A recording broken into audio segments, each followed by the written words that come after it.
My name is James Straub, and I'm a PhD candidate at the University of California at Davis, and I was working as a guest researcher at the Freie University of Berlin. So hi, my name is Sandrine Peraldi. I'm an assistant professor in linguistics in UCD, so University College Dublin in Ireland, and I'm also the head of linguistics there. So my name is Coughlin. I'm principal investigator on a project at the Institute of Philosophy funded by the Czech Science Foundation called Alchemies of Send. My name is Vera Yakupova, and I'm in Trinity College Dublin, and I'm concluding my master at that institution at the moment. I mostly work on intellectual history, like left radical stuff, history of the workers' movement, and my PhD is mostly on ideologies of education and how they were sort of transformed by the workers' movement in France and Germany from the 1890s to the middle of the 1930s. Historicization of class consciousness and what that looks like in narratives written by workers. So it's a bit of an unusual one. I used to be a research, so I arrived in UCD 5 years ago as a lecturer, but I used to be previously a research director in what we call a grande école. So basically these are those private schools that you found in France, because we have a bit of a double education there. And my background, so I've been working there essentially working on EU funded projects and working on applied research projects as well, basically with companies and students. And otherwise I have a PhD in linguistics, and more particularly in terminology and corpus linguistics. Yeah, so right now I'm leading a team, and we're studying the history of Greek and Egyptian perfumery. So we're working both with Egyptian texts from temples and from Greek texts in medical compendia and catalogs. In both cases we're dealing with recipes primarily, and we're trying to study to what extent recipes from the Egyptian tradition moved into the Greek tradition, and if we can tell that there was a kind of cross-cultural exchange of knowledge about how perfumery works, how to make perfumes. At the moment I'm studying modern contemporary literature. It's usually Anglophone literature, and I'm also writing my dissertation on a contemporary author. And I thought of maybe going further into this field, but I was also taking courses in digital humanities, so I thought of maybe finding a way to combine these two.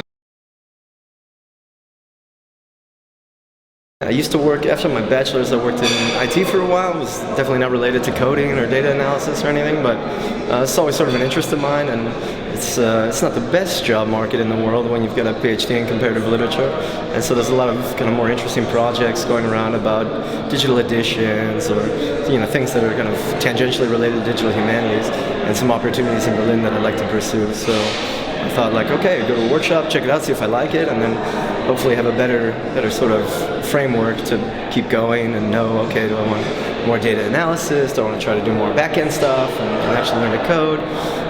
What's it look like? What do the projects look like? And I feel like I'm getting, even though we're only like 1.5 days through now, sort of getting a nice, like a better understanding of what these projects that I've looked at before are actually doing, behind the scenes, and what they look like and why they might make sense or might not. So that's a very interesting question.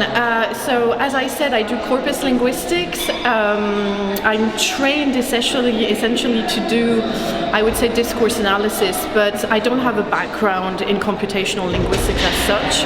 And so I'm strongly dependent on, I would say, some commercial tools that actually deal with corpora. I'm not going to name it, but there's one particularly famous one that is quite good, but anyway. And so I thought it would be interesting for me to see a little bit what is happening in the background in terms of development, so that I can boost a little bit my skills in terms of annotation, in terms of CQL requests. And also I thought it's always a nice way of, I don't know, just discovering new tricks and new information so that I can improve my lectures for my students, basically. So that was the main reason. And of course, networking in the beautiful Prague. I'm not going to deny this. So I saw an ad for this training school, and this was quite a good opportunity for us, because we're looking for a kind of framework for building a corpus of perfumery texts. So these are ancient Greek and Latin texts, and no one on our team actually has any training in this. So the idea was to come to this training school to learn how to build a corpus digitally, how we can customize it to what we need, and also to learn like what kinds of questions to ask the text, because this is probably one of the most difficult things, are what kinds of questions can you ask a digital corpus, and what kinds of answers can you expect. And until you know this, I mean, working in digital humanities is quite difficult, right? So it's to set up our kind of linguistic experiments, and then hopefully to be able to hire somebody. Once we have a good background, we'll have a much better, we'll be in a much better position to actually find someone who would be suitable for that kind of a job. Because I saw computational literary studies, and I thought I would be very interested in combining somehow the digital realm and the literary realm, and through my digital humanities courses I learned a few things about computational literary studies, but I felt like I just got the basics, especially because I was auditing the courses. So I really wanted to delve deeper into the material, and I also wanted to get to meet the people who are from this field as well, and I feel like the summer school was perfect for that. That's great. I mean, can't believe we can do this for free, you know? It's really interesting.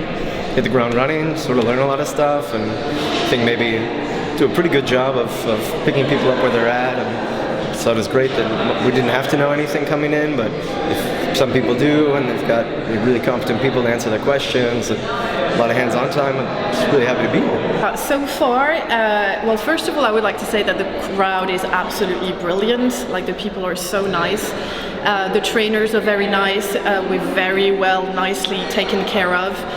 There's a very nice mix between lecturers, researchers, and students, MA and PhD students, and I think this is brilliant because you get to see the trends, basically what are happening both in terms of research and in terms of how the students, what they're doing, and how they're preparing themselves. I was actually quite impressed by the level of the students as well. Some of them speak 5 or 6 languages.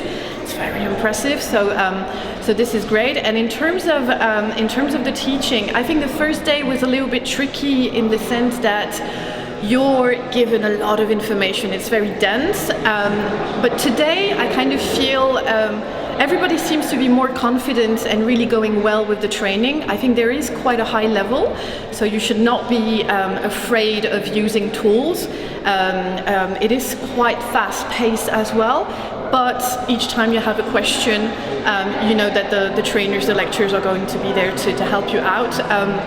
We've got materials online as well, and what is wonderful is that everything is being recorded, so which means that we know anyway that we will be able to get back to the content. So even if you lose a little bit the thread, get lost with, I don't know, one of the software or a little bit of coding, you know that you will be able to go back there quietly at home and just kind of rework through your material. So that's quite nice because it takes away the pressure of trying to understand everything very quickly, so that's quite nice. So far the training school is, it's opened up a lot actually. First of all, it's already taught us how to build our own corpus, to tokenize it. So these are all of the things that before I wouldn't have actually had any idea how to do on my own. And so this is incredible. And also the tools that have been developed here in Prague, right, are quite exceptional for working with the text. And second, again, is that fundamental question, like what kinds of questions can we ask the text? And this is what's getting kind of taught to us every day, and it's really opening up a whole lot of new perspectives for us on the kinds of things that we can do with the words that we have. It's very positive, so I feel like the people are very nice, are very open, and it's really great to talk to them about their research, and they're also very engaging. They're teaching about their research as well, so I feel like I'm absorbing a lot of knowledge. I'm getting to know very interesting people, and also from slightly various backgrounds, so I was really, I was positively impressed.